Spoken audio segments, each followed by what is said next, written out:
Good morning mga idol. Ito magsindi tayo ng kandila ngayon mga idol kasi utos to ng may-ari dahil takot nga sila sa punso. Kaya ito ngayon, sundin natin yung gusto niya mga idol. Wala namang masama kung sundin natin yan. At ito, pakita ko sa ito yung punso na ang laki.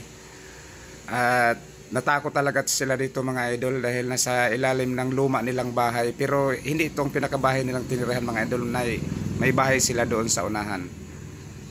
So, ayan, sisindihan na natin to mga idol para daw, sabi daw, para lalayas yung nakatira dito, diwindi man o anong klaseng nilalang na nandito mga idol para aalis daw dito. Ayan, second time ko gawin to mga idol, itong ganitong pangyayari na magsindi ako ng kandila. Ayan si Madam, siya yung nag-utos niyan mga idol na magsindi nga daw. Pero bago pala mga idol, ginawa ko to voice over lang dahil may hindi inaasahan na nabanggit dito na hindi magandang salita, kaya para hindi na siya marinig, so ginawa namin, binoise over na lang namin to kasi siyempre si ma'am din niya alam, minsan baguhan lang siya sa pag Facebook, pag vlog, meron siyang nabanggit dyan, kaya lang namin to mga idol, binoise over namin. So ayan na, sinindihan na namin yung kandila niyan. Gusto ko sana patagalin dyan, ang kaso mga idol ay gusto ng kasama ko na ilipat na lang para makapag-start na kami paghukay. So ayan mga idol, nagsasalita ako dyan pero winawala namin yung salita dyan mga idol dahil nga po i-voice over na lang namin kasi may dabanggit dyan na hindi maganda, so di natin pwedeng gamitin yung original na salita dyan. Iwas tayo sa tawag dito, basta alam nyo na yan. So ayan, dito na, ilipat ko na yung kandila mga idol para makapag-start na kami. So di ko alam ang gagawin ko kung saan ko ilagay yan mga idol. So ayan, dito sa unahan mga idol, ayan, nilagay ko na dyan yung kandila, doon ko tinirik. So ayan, ang tagal mga idol, ang tagal ng tumulo ng kandila para doon nadikit. So ayan na, nadikit na natin yan. Yun, para makapag-start na naman kami mga idol. So ito nga palang lugar na ito palang lugar na to mga idol ay sa Ilocos Sur. Ayan, di ko na lang matukoy kung anong saktong barangay, basta sa Ilocos Sur ito mga idol. Malapit ito sa lugar kung saan si Gregorio del Pilar nahuli mga idol sa Salcedo. Ay, Salcedo pala mga idol, Salcedo pala ito. Ayan, ayan si Madam, nagsasalita si Madam dahil para siyang nagpapaalam mga idol tungkol doon sa sa pinaniniwalaan nila na may diwindi. Meron siyang sinasabi na ganon-ganon, basta para siyang nagpapaalam na sana hindi daw magalit sa kanya.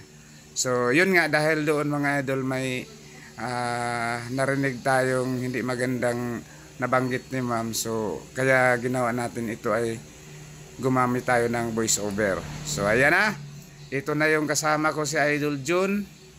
Ito na, mag-start na kami mga idol. Pero tingnan nyo mga idol, si Idol June bago yan nag-start ay siyempre nanalangin din siya na maging okay ang lahat. Basta alam nyo na, pag mag-start tayo ng trabaho, kailangan muna tayong manalangin. Ano mang klaseng trabaho natin mga idol, kailangan muna natin ng panalangin na ligtas tayong lahat. Although sanay na tayo nito magtanggal ng mga ganito mga idol, pero siyempre mas maganda na rin yung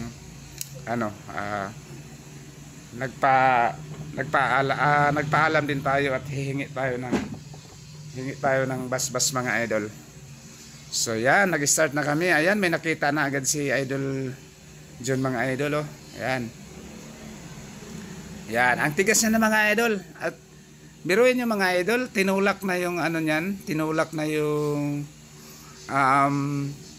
tawag nito, sahig yan, sa dulo ng punso talagang umangat na yung niyan. So ayan, Yan mga idol. Dalawang klaseng anay yung mga idol. Itong sa kabilang side, dampod. Tingnan niyo mga idol, itong bandang kaliwa mga idol. O, yan, bandang kaliwa mga idol. Ayan o.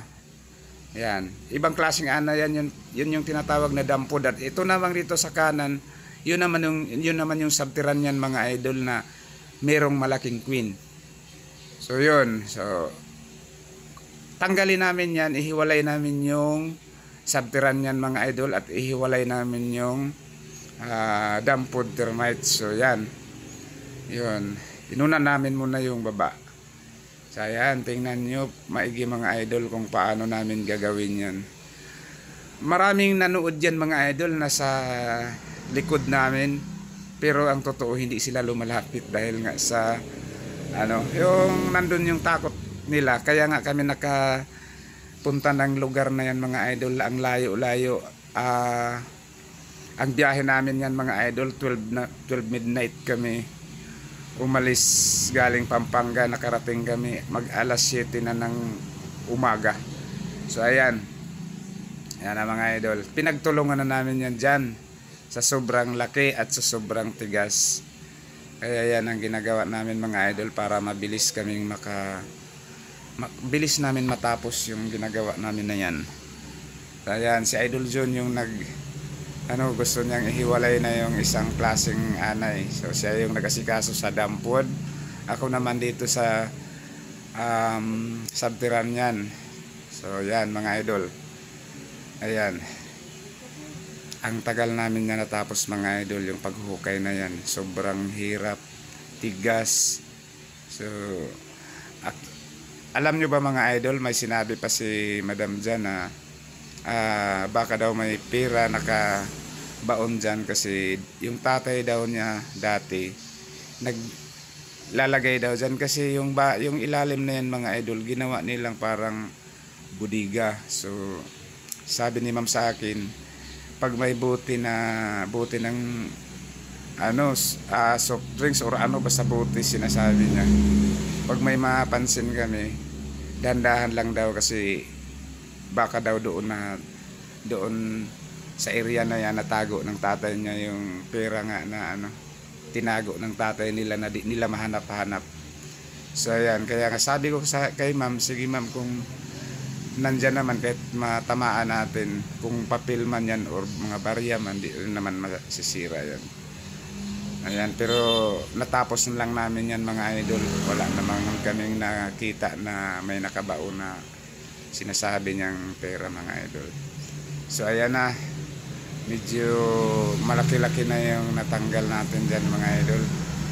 At yan na, inano na namin yun. Hiwalayan na namin yung isang klase ng anay, yung dampod, para di man siya buo, as in buong buo, pero matanggal natin ng kahit lang, kalahati lang yung mabuo natin dyan, kasi kailangan din naman nating bawasan mga idol dahil para makalusot siya. So ayan na, ilang segundo na lang yan, matatanggal na namin yan. Ayun, gumagalaw na mga idol, tingnan nyo. Yun yung isang klase ng anay mga idol na nagsanib pwersa sila dyan. Kaya yung bahay talaga na yan mga idol, yung lumang bahay nila, talagang sobrang anay na yan. Hindi lang nila mapagawa-gawa dahil nga takot sila sa punso. Kaya tayo na hard dyan na pumunta dyan. Dahil pag matanggal na yan sa kanila ipagawa yan. Kasi ito daw yung pinaka bahay ng tatay nila mga idol, memorable sa kanila. At dyan sila lumaki ni Madam, dyan sila lahat lumaki sa bahay na yan. Kasi yun nga, sabi niya, ito yung pinakamatandang bahay nila na gawa pa sa kahoy. Ayan, kung mapansin nyo mga idol, yung poste niya, yung round timber pa siya. Talagang talaga yung sinaunang bahay talaga. Ayan, pero sa ngayon hindi na sila nakatira dyan mga idol, kasi may bahay na sila ni Madam na maganda na yung bahay nila.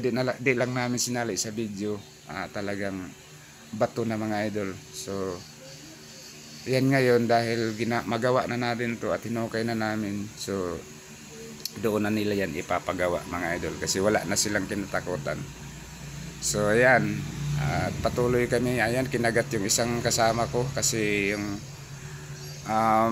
mga soldier mga idol, grabe pag makakagat yan, sobrang talas ng mga ngipin yan at talagang dudugo talaga pag makagat ka na. So ayan na, ito na yung sinyalis mga idol. Pag ganyan yung sitwasyon mga idol na meron na kaming binilugan, meron na kaming iniiwasang matamaan, gaya yung sa gitna na yan mga idol, yun na yung hudyat na ito na yung queen box, queen box tinatawag or colony. Ayan, so ayan na, nalabas na namin yun mga idol. Ayan, tinitrim na lang namin na mabawasan ng konti para ilabas namin doon sa ilabas namin dito nasa ilalim kasi yan mga idol, so ilabas namin para yung makatayo tayo, yung komportable tayo pag sira talaga yung ano na yan, yung colony na yan. So ayan, andyan yung mga flying termites mga idol, nagsiliparan na yan sila kasi malapit na yung ano nila, liparan mga idol. So ayan na yung colony, sinisira na natin. Nangamba kami dyan mga idol kung nandyan ba talaga siya o wala kasi parang di kami sure sa laki nga ng punso. So baka yung dati niyang ano lang yan, dati niyang colony, kasi habang kasi tumataas yung punso mga idol, pataas ng pataas din yung colony. So may posible na nasa taas na siya o nasa baba siya, mga ganyan. Basta kumbaga may mga colony na iniwanan sila pag tumaas na yung punso. So ayan, patuloy namin binubuksan yan mga idol. Ayan. So abang-abang lang kasi kung nandyan man yan makita natin yan. So ayan, pero mukhang nandyan yata kasi meron na siyang palatandaan mga idol. Pag ganyan kasi mga idol na iniingatan na yung gitna, siguradong may laman na yan. May laman yan na queen box, may laman yan na king and queen. So ayan mga idol, ayan. Dahan-dahan mga idol. Oops, tingnan nyo mabuti mga idol, tingnan nyo mabuti. Yan, may palatandaan na mga idol. Meron na siyang ayan mga idol, nakuha na natin yung pinangambahan nila na diwindi or anumang mayroong laman dyan. So yan, yung puti na yan mga idol na malaki, yun yung maging secondary queen or king. Pag lumipad yan at mag-meet yung dalawang babae lalaki, sila lang yung magbuo ng punso uli yan mga idol. Yung puti na mabilis lumakad. So ayan na si ma'am, nagpicture na si ma'am.